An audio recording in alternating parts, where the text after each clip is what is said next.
What is going on, everyone? Today we are diving into the latest 4K gameplay we got from Ashes, where Steven and some devs take us into the Alpha 1 Siege area and take on some dragons while explaining to us how the siege system will work in the Alpha 1 testing.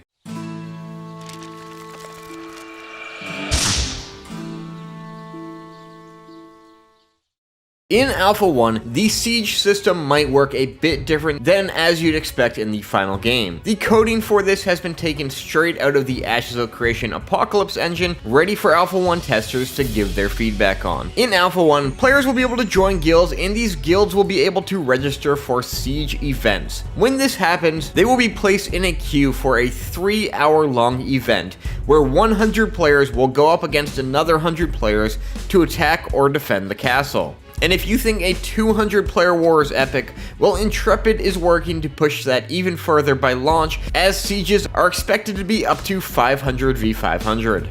Anyways, the attacking team will start out in a staging area that has trebuchets that can be driven, while the defenders would start in the castle. It sounds like the trebuchets will be the only siege weapon in Alpha 1, and are expected to do light damage to players and large damage to buildings to help take the castle. All of this is happening in what Intrepid referred to as the siege level, which is an area of the Alpha 1 map that has a castle along with objectives such as capture points, bosses such as the Elder Dragons that give you buffs when defeated, and exclusive crafting resources that will be required to make some of the higher end crafting gear in the alpha. Obviously, those defending will want to keep these guys out of the castle so they don't breach the walls. The castle can be overtaken if the attacking team captures a relic in the throne room and holds it for a certain amount of time. Then the attacking team wins, the defending team loses, and the siege is over. These events will be happening in the alpha once a day throughout the 30-day testing period. As I said earlier, throughout the map there are the Elder Dragons that can help you turn the tide of battle in your favor. These guys are meant for 40 to 60 players to take on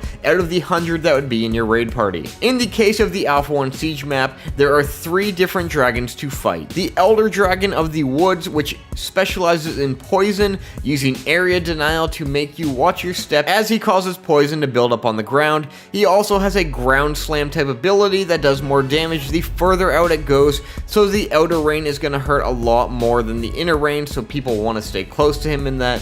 And he also breathes poison at enemies and spits purple balls in the air that rain down and create more poison puddles at players. When he reaches phase 2, he is able to cast these rage abilities at random, causing it to be a little less scripted. There is also the Elder Dragon of Flame, which specializes in fire, breathing it from its mouth, and also performing a mirror image ability that creates copies of himself.